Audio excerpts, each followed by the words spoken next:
नमस्कार मित्रांनो, युवराज अकॅडमी 24 या आपल्या एज्युकेशनल यूट्यूब चॅनलवर मी तुम्हा सर्वांचं स्वागत करतो। तर पहा मित्रांनो, जिल्हा परिषद आरोग्य विभाग भरती तांत्रिक घटक भाग 9 आपण या ठिकाणी पाहणार आहोत। यापूर्वीचे आपण 8 भाग या ठिकाणी पाहिलेले, तर हा 9व्या क्रमांकाचा भाग आपला या ठिकाणी असणार आहे। तर पहा, यामध्ये आपण कालपर्यंत जे काय मानवाचे 5 ज्ञानेंद्रिय आहेत यापर्यंत आपण पोहोचलो होतो। यामध्ये पहिला डोळा, दुसरा कान, तिसरा नाक, चौथा जीभ आणि पाचवा त्वचा। तर आपण सर्वप्रथम पाहूया डोळ्याविषयी माहिती।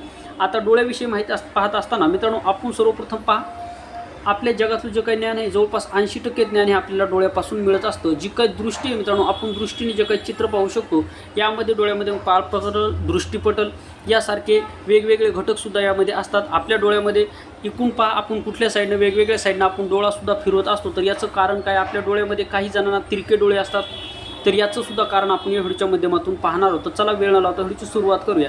तर मानवी डोळा, आता या ठिकाणी जर पाहिलं तर मानवी जो काय डोळा आहे, मानवी डोळ्यामध्ये एकूण 6 प्रकारचे स्नायू असतात। म्हणजे जो काय आपला डोळा आहे हा आपल्या जे ठिकाणी 6 प्रकारच्या स्नायूंनी जोडलेला आहे। आपला ह्या जो काय डोळा आहे 6 प्रकारच्या स्नायूंनी जोडलेला आहे। यामध्ये एकही जरी स्नायू तिरका असेल तर आपल्याला तिरकेपणा येतो। पहा, काही जण आपल्यापैकी असतात की जे याचं प्रमाण मात्र थोडंसं कमी असतं। तर पहा, या ठिकाणी तिरळेपणा काही जणांमध्ये असतो, जे की एका साईडला पाहतात परंतु ते दुसऱ्या साईडला पाहत असतात। अशा स्वरूपाचा तिरळेपणा कशामुळे येतो, तर हे जे काय डोळ्यामध्ये 6 स्नायू असतात, या 6 स्नायूपैकी एक जरी स्नायू तिरका असेल तर आपल्याला तिरळेपणा येतो। आता आपल्या डोळ्यामध्ये एकूण 6 स्नायू असतात, तर आपल्या संपूर्ण शरीरामध्ये 639 हा प्रश्न विचारला, आपल्या शरीरामध्ये 639 स्नायू असतात। काही पुस्तकामध्ये मित्रांनो या ठिकाणी 642 सुद्धा दिलेले आहे, परंतु तुम्हाला या ठिकाणी 639 लक्षात ठेवायचे। मानवी शरीरामध्ये एकूण 639 स्नायू आहेत, यापैकी 6 स्नायू आपल्या डोळ्यामध्ये असतात। ठीक आहे, आता पुढे जर पाहिलं, पहा, स्नायूमुळे डोळे हवेच्या दिशेला आपल्याला वळविता येतात। पापण्या जे आहेत मित्रांनो आपल्या डोळ्याचे संरक्षण करतात। आता संरक्षण काय करतात मित्रांनो, संरक्षण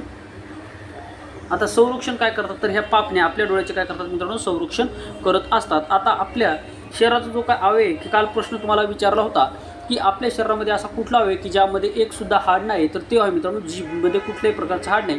आपली जी काय डोळ्याची पापणी आहे, या पापणीमध्ये सुद्धा मित्रांनो हाड नाही। ठीक आहे, आता अश्रुग्रंथी, आपल्याला दुःखद घटना घडली असेल किंवा कुठं जखम झाली असेल किंवा काही कारणास्तव आपल्याला या ठिकाणी जर आपण रडत असू तर आपल्या डोळ्यामधून पहा मित्रांनो जे काय अश्रू पडतात यामध्ये क्षाराचं प्रमाण असतं। यामध्ये कशाचं प्रमाण असतं, क्षाराचं प्रमाण असतं। त्यामुळे ते तुरट आणि खारट स्वरूपाचे लागत असतात। कशामुळे, तर यामध्ये क्षाराचं प्रमाण असतं। आता हे जे काय अश्रू आहेत, आपल्या डोळ्यामधून जे काय अश्रू येतात, तर हे अश्रू काय करतात, तर आपल्या डोळ्याला संरक्षण देण्याचं कार्यसुद्धा हे अश्रू करत असतात। पहा, आपले डोळे ज्या ठिकाणी ओलसर कशामुळे असतात, तर हे अश्रूमुळे असतात। ज्यावेळेस आपल्या डोळ्यामध्ये जे काय अश्रूग्रंथी आहेत, ह्या अश्रूग्रंथीनं जर त्यांचा प्रवाह किंवा जे काही त्यांचा स्राव असतो, हे स्रावनं जर बंद जर केलं तर माणसाला या ठिकाणी आंधळेपणा आजार होतो। आंधळेपणा येतो म्हणजे कायमस्वरूपी आपण त्याला अंधत्व म्हणू शकतो, म्हणजे कायमस्वरूपी आपल्याला अंधत्वपणा येऊ शकतो। त्यामुळे अश्रूग्रंथीसुद्धा ह्या अतिशय महत्त्वाच्या असतात आपल्या डोळ्यासाठी। यामध्ये जे काही अश्रू येतात, ह्या अश्रूमध्ये क्षार नावाचा घटक असतो। आता पुढे जर आपण गेलो तर पहा, आता दृष्टीचेता। आता पहा, आपण काल चेतापेशी माहिती पाहिली। चेतापेशी काय आपल्या मेंदूशी संबंधित असलेली महत्त्वाची चेतापेशी आहे। तर मानवी शरीरातील सर्वात मोठी पेशी कुठली, तर चेतापेशी मानवी शरीरातील सर्वात मोठी पेशी आहे। तुम्हाला लक्षात ठेवायचे, चेतापेशी ही मानवी शरीरातील सर्वात मोठी पेशी। आता दृष्टीचेता पाहत असताना, आता दृष्टी म्हणजेच काय मित्रांनो, पाहणे। तर ह्या दृष्टीचेताचा संबंध काय, पहा, या दृष्टीचेतामुळे दृष्टी आवेगाचे वहन मेंदूपर्यंत पोहोचवले जाते।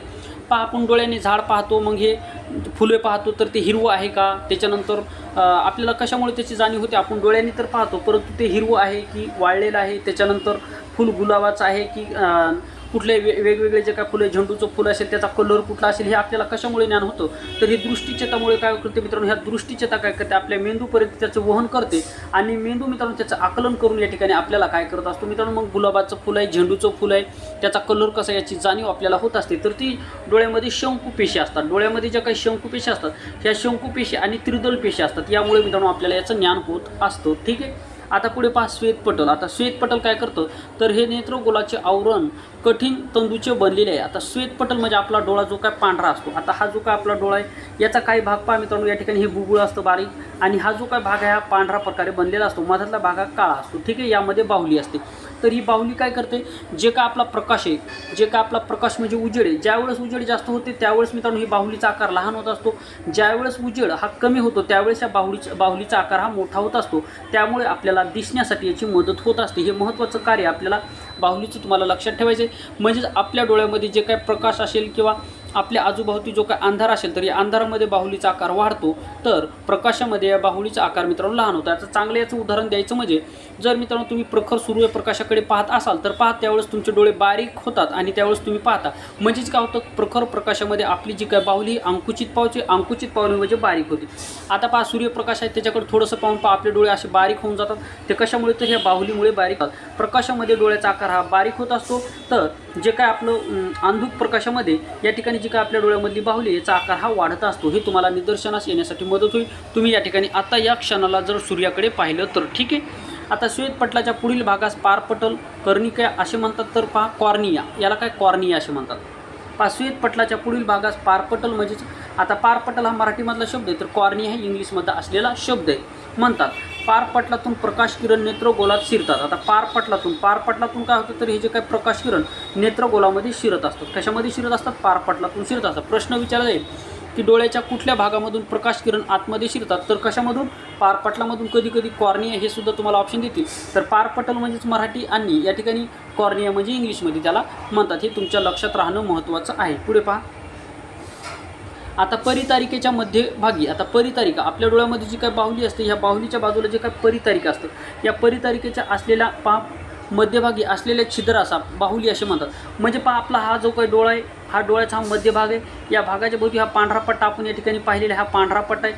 त्याच्यानंतर काळा पट्टा आहे. या काळ्या पट्ट्यामध्ये मित्रांनो तपकिरी, आता आपले आधार कार्ड काढत असताना किंवा इतर आपलं बायोमेट्रिक करत असताना आपले डोळे चेक केले जातात. तर ह्या डोळ्याचे मित्रांनो प्रत्येकाच्या डोळ्याचा जो काही मधातला बुबुळचा भाग आहे हा काहीचा तपकिरी असतो, काहीचा वेगवेगळ्या कलरचा या ठिकाणी असतो. त्यामुळे मित्रांनो आपल्याला ते व्यक्ती ओळखण्यासाठी मदत होत असते. जर एखादा गुन्हेगार असेल आणि जर सारखा शेम टू शेम म्हणजे दुसऱ्या याच्यासारखा काही जुळे व्यक्ती असतात, त्यामध्ये फरक ओळखू येत नाही, तर त्यावेळेस पोलीस असेल किंवा गुन्हेगार शाखेचे CBI असेल तर त्यावेळेस काय करतो, तर हे असे जर एखाद्या व्यक्तीने गुन्हा केला, दुसरा व्यक्ती तशाच स्वरूपाचा तसंच ॲक्युरेट तसं जर दिसत असेल आणि नेमकं कुठल्या व्यक्तीने गुन्हा केला हे जर सिद्ध होत नसेल, तर त्यावेळेस मित्रांनो आपले जे काही डोळे असते, ह्या डोळ्याचा जो काही भाग आहे हा मित्रांनो चेक केला जातो. प्रत्येकाच्या डोळ्याचा जो काही मधला बुबुळाचा भाग हा वेगवेगळा असतो. ज्याप्रमाणे मित्रांनो आपला अंगुठ्याचा ठसा आहे, हा अंगुठ्याचा ठसा प्रत्येकाचा वेगवेगळा असतो, त्याचप्रमाणे मित्रांनो डोळ्याचा सुद्धा हा भाग असतो. तुम्ही आधार कार्ड काढते वेळेस तुमच्या डोळ्याचं सुद्धा या ठिकाणी कॅमेऱ्यामध्ये चित्रीकरण केलं जातं, हे तुम्हाला माहीत असेल. ठीक आहे. तर या छिद्राला बाहुली असं म्हटलं जातं. बाहुलीच्या साह्याने परितारिका आत येणाऱ्या किरणांना नियंत्रण करतात. आता आपल्या डोळ्यामध्ये जे काही सूर्यकिरण जातात, तर हे सूर्यकिरण असेल किंवा उजेडाचा जो काही भाग असेल आपल्या डोळ्यामध्ये जसंच तसं जात नाही, तर यामध्ये मित्रांनो हे नियंत्रण ठेवण्याचं कार्य बाहुलीमधील या ठिकाणी परितारिकाचा हा घटक करत असतो. हे तुम्हाला लक्षात राहणं परीक्षेसाठी महत्त्वाचं असणार आहे. आता परितारिकेतील रंगद्रव्यामुळे डोळ्यांना विशिष्ट रंग प्राप्त होतो. आता काही व्यक्तीचे डोळे गारशे असतात, काही व्यक्तीचे डोळे काळसर असतात, काही व्यक्तीचे डोळे थोडेसे भुरके स्वरूपाचे तुम्हाला दिसतात. म्हणजे जे काही व्यक्तीचे जे काही डोळे आहेत, आता प्रत्येक व्यक्तीचे डोळे हे कशावर ठरतात, तर परितारिकेतील रंगद्रव्यामुळे. परितारिकेमधील जे काही रंगद्रव्य असतं, जशा प्रकारचं रंगद्रव्य असेल तशा प्रकारे मित्रांनो हे डोळे असतात. आता काही व्यक्तींना गारशे डोळे आवडतात, काही व्यक्तींना काळेभोर डोळे आवडतात, तर हे प्रत्येकाचं याच्यावर डिपेंड करतं. परंतु हे जे काय आपल्या डोळ्याला रंग प्राप्त होतो, तर हे रंगद्रव्यामुळे आपल्या डोळ्याला रंग प्राप्त होत असतो. आता या ठिकाणी जर पाहिलं तर जे काही ऐश्वर्या यांच्या डोळ्याला जो काही गरुडे स्वरूपाचे जे काही डोळे आहेत, तर हे कशामुळे, तर ह्या परितारिकेमध्ये रंगद्रव्यामुळे ह्याचे गारशे डोळे असतात. काही व्यक्तीचे गारशे डोळे परितारिकेतील रंगद्रव्यामुळे त्याला प्राप्त होतात. म्हणजेच आपल्या डोळ्याला रंग कशामुळे प्राप्त होतो, तर आपल्या डोळ्याला जो काही रंग प्राप्त होतो तो परितारिकेमधील रंगद्रव्यामुळे प्राप्त होतो. तर आपल्या त्वचेला रंग कशामुळे प्राप्त होतो, तर मेलॅनिन नावाचा जो काही घटक आपल्या त्वचेमध्ये असतो, या मेलॅनिन नावाच्या घटकामुळे आपल्या त्वचेला रंग प्राप्त होत असतो, त्वचा आणि केशेला. ठीक आहे. हे तुम्हाला लक्षात राहणं महत्त्वाचं आहे. आता दृष्टिपटल म्हणजे रेटिना पाहणार आहोत. अतिशय महत्त्वाचा घटक दृष्टिपटल म्हणजे रेटिना. आता दृष्टिपटलाच्या दंडपेशीत रोडोप्सिन दृष्टिपटलाच्या दंडपेशीमध्ये, आता हे दंडपेशी अतिशय महत्त्वाचे, तर रोडोप्सिन हे जांभळे द्रव्य असते. हे काय असते मित्रांनो, रोडोप्सिन हे आपल्या दंडपेशीमध्ये, त्या दृष्टिपटलातील दंडपेशीमध्ये हे रोडोप्सिन असते आणि हे जांभळ्या रंगद्रव्याचे असते. ठीक आहे.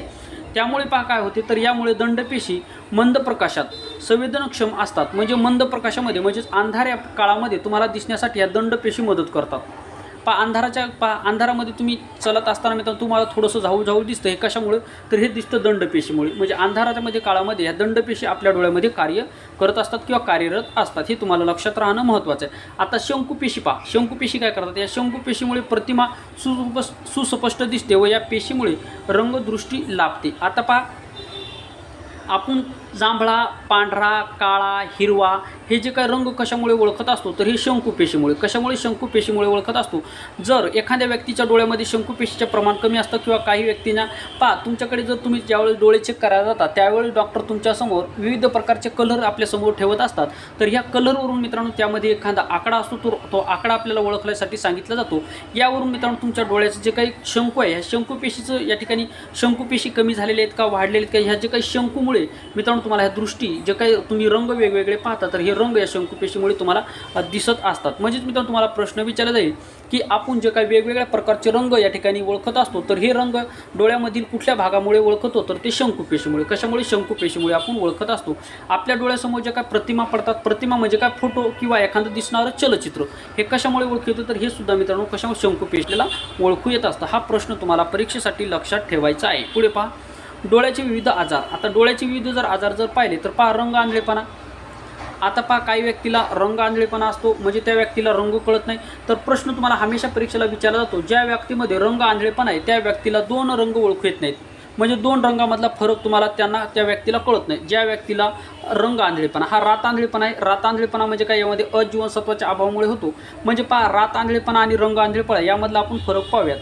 रात आंधळेपणा म्हणजे ज्या व्यक्तीला 6च्या नंतर म्हणजे सूर्य मावळल्याच्या नंतर ज्या व्यक्तीला दिसत नाही त्याला रात आंधळेपणा असे म्हणतात. हा अनुवंशिक असलेला आजार आहे आणि हा अजीवनसत्वाच्या अभावामुळे होतो.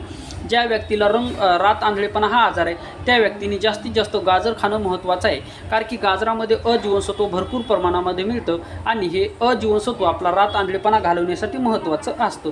आता रंग आंधळेपणा म्हणजे काय, आता रात आंधळेपणा तर तुम्हाला समजला, परंतु रंग आंधळेपणा म्हणजे काय. रंग आंधळेपणा आता या शब्दामध्येच आहे. रंग म्हणजे काय, आपल्याला या ठिकाणी कलर न ओळखू येणे. इंग्लिशमध्ये जर सांगायचं झालं तर या ठिकाणी जर पाहिलं तर कलर ब्लाइंडनेस. इंग्लिशमध्ये जर सांगायचं झालं तर कलर ब्लाइंडनेस म्हणजेच रंग आंधळेपणा. आता रंग आंधळेपणामध्ये आपल्याला वारंवार परीक्षेला प्रश्न विचारला जातो की ज्या व्यक्तीला रंग आंधळेपणा हा आजार आहे त्या व्यक्तीला कुठल्या 2 रंगामधला फरक जाणवत नाही. तर ते लक्षात ठेवा मित्रांनो. एक म्हणजे लाल म्हणजेच मित्रांनो तांबडा, ठीक आहे, लाल आणि हिरवा या 2 रंगामधला फरक या व्यक्तीला जाणवत नाही. हे लक्षात ठेवा. लालच्या जागी तुम्हाला तांबडा सुद्धा देतील, हे तुम्हाला कळणं महत्त्वाचे. लाल म्हणजे तांबडा आणि तांबडा म्हणजेच लाल. आता हिरवा आणि लाल रंग यामधला जो काही फरक आहे, ज्या व्यक्तीला रंग आंधळेपणा आहे ह्या व्यक्तीला हा फरक जाणवत नाही. हे तुम्हाला लक्षात ठेवणं महत्त्वाचं असणार आहे. व्हेरी IMP असलेला प्रश्न आहे. प्रत्येक टॉपिक हा मित्रांनो आपण IMP घेत आहोत. आगामी काळामध्ये होणारी जिल्हा परिषद भरतीसाठी 100% तुम्हाला याचा फायदाच होणार आहे. पुढे पहा, आता मोतीबिंदू म्हणजे काय. मोतीबिंदू हा डोळ्याशी संबंधित असलेला महत्त्वाचा आजार आहे. आता मोतीबिंदू म्हणजे आपल्या ग्रामीण भागामध्ये डोळ्यामध्ये टीक पडली असं आपण म्हणतो, ठीक आहे. आपल्या डोळ्यामध्ये जर टीक पडली म्हणजे त्याला मोतीबिंदू असं म्हटलं जातं आणि आपल्या ग्रामीण भागामध्ये आपण त्याला काय म्हणतो, टीक पडली, डोळ्यामध्ये टीक पडली असं आपण म्हणत असतो. मग आपल्या डोळ्यामध्ये टीक पडल्याच्या नंतर आपण काय करतो, काळी शिळी असेल तर त्या काळी शिळीचं दूध आपल्या डोळ्यामध्ये पिळत असतो. हा ग्रामीण भागातला उपाय आहे, ठीक आहे. आता पहा, मोतीबिंदू नेत्रभिंग अपारदर्शक होते. नेत्रभिंग काय होते मित्रांनो, अपारदर्शक होते. म्हणजेच मित्रांनो आपल्या डोळ्यामध्ये जे काही किरण जातात, हे किरणमध्ये जे काही प्रकाश असतो, या प्रकाशामध्ये जे काही आपल्या डोळ्यामध्ये जे काही प्रकाश येतो, हा प्रकाश काय करतो, प्रावर्तित होत असतो. प्रावर्तित होतो म्हणजे हा थोडासा भौगोलिक, हा जो काय मित्रांनो हा भौतिकशास्त्राचा थोडासा भाग आहे. आता परावर्तित होणं म्हणजे काय, उदाहरणार्थ मित्रांनो एखाद्या स्टीलचं भांडं असेल. आता उदाहरणार्थ मित्रांनो हे स्टीलचं भांडं आहे. यावर ज्यावेळेस सूर्याची किरण ज्यावेळेस यावर ज्यावेळेस पडतात त्यावेळेस काय होतात पहा मित्रांनो, हे किरण पडल्याच्या नंतर हे असे या ठिकाणी. आता जर आपण सूर्यासमोर जर धरला तर तो जे काही सूर्याची किरण आरशावर पडतात आणि त्या आरशावरून परत मित्रांनो रिपीट होत असतात. कुठल्या एखाद्या भीतीवर असेल किंवा पाण्यामध्ये जर तुम्ही पाहिलं तर पाण्यामध्ये सुद्धा मित्रांनो सूर्यकिरण पडतात आणि ते कुठे भीतीवर तरी ते तुम्हाला त्याचं छायाचित्र दिसत असतं. त्याला काय परावर्तन असे म्हणतात. म्हणजेच पहा, ज्यावेळेस आपले जे काही सूर्यकिरण ज्यावेळेस आपल्या डोळ्यामध्ये जातात तर त्यावेळेस आरपार जातात. मोतीबिंदूमध्ये काय आरपार जातात, त्यामुळे आपल्याला काय ती वस्तू आपल्याला ओळखू येत नाही. हे तुम्हाला लक्षात राहणं महत्त्वाचं आहे. म्हणजेच मोतीबिंदू या आजारामुळे नेत्रभिंग हे अपारदर्शक होतं. प्रश्न विचारला जाईल की खालीलपैकी कुठल्या आजारामध्ये नेत्रभिंग हे अपारदर्शक होतं, तर मोतीबिंदू या आजारामुळे अपारदर्शक होतं. आता वयाच्या 40 नंतर कुठला आजार होतो, तर वयाच्या 40 नंतर डोळ्याला नेहमी होणारा आजार तो म्हणजे मित्रांनो मोतीबिंदू. तो कुठला मित्रांनो, मोतीबिंदू. हा वयाच्या 40 नंतर होणारा आजार आहे, डोळ्याशी संबंधित असलेला आजार आहे. आता काचबिंदूवर सुद्धा तुम्हाला प्रश्न विचारला जातो, तर नेत्रगोलातील द्रवाचा दाब वाढल्यामुळे खालीलपैकी कुठला आजार होतो, असा प्रश्न वारंवार परीक्षेला विचारला जातो. पहा, नेत्रगोलातील द्रवाचा दाब वाढल्यामुळे कुठला आजार निर्माण होतो, तर काचबिंदू हा आजार निर्माण होतो. अत्यंत IMP असलेला महत्त्वाचा प्रश्न मित्रांनो, हा काचबिंदू तुम्हाला लक्षातच ठेवायचा आहे. काचबिंदू कशामुळे होतो, तर नेत्रगोलातील द्रवाचा दाब वाढल्यामुळे काचबिंदू हा महत्त्वाचा आजार होत असतो. आता मोतीबिंदू, या ठिकाणी मोतीबिंदूवरही आपण पाहिलेले मित्रांनो. आता नेत्रभिंग अपारदर्शक होते. त्याच्यानंतर निकटदृष्टिता, आता निकटदृष्टिता त्याला मायोपिया असे सुद्धा म्हटलं जातं. प्रश्न विचारला जाईल की मायोपिया हा आजार मानवी शरीराच्या कुठल्या अवयवाशी संबंधित आहे, तर मायोपिया हा जो काय आजार आहे मानवी शरीराच्या डोळे या अवयवाशी संबंधित, त्याला निकटदृष्टिता असं म्हटलं जातं.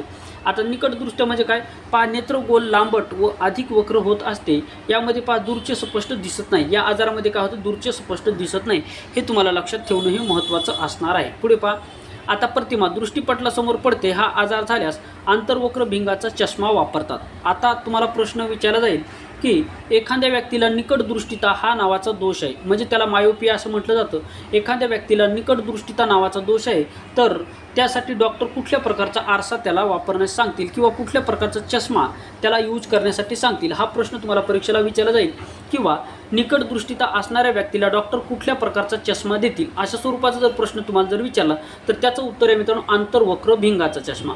ज्या व्यक्तीला निकटदृष्टिता नावाचा आजार आहे, तर त्या व्यक्तीला आंतरवक्र भिंगाचा चष्मा डॉक्टर वापरण्यासाठी देत असतात. त्यामुळे मित्रांनो तुमचे डोळे तपासून डॉक्टर तुम्हाला चष्मा देत असतात. ठीक आहे, तर निकटदृष्टिता असणाऱ्या व्यक्तीला आंतरवक्र भिंगाचा चष्मा देतात. प्रश्न विचारला आहे की दंतवैद्य म्हणजे जे काय आपले डेंटल हॉस्पिटल असतात, जे काय डेंटल म्हणजे दाताचे जे काही मित्रांनो डॉक्टर असतात, तर हा दाताचे जे काही डॉक्टर असतात कुठल्या आरशाचा वापर करतात, तर ते आंतरवक्र भिंगाचा आरसा वापरत असतात. हा सुद्धा प्रश्न लक्षात ठेवा, परीक्षेला विचार. आंतरवक्र भिंगाचा आरसा कुठले वैद्यक वापरतात, तर ते कुठले वैद्यक वापरतात, दंतवैद्यक या ठिकाणी ते आंतरवक्र भिंगाचा चष्मा वापरत असतात. ठीक आहे.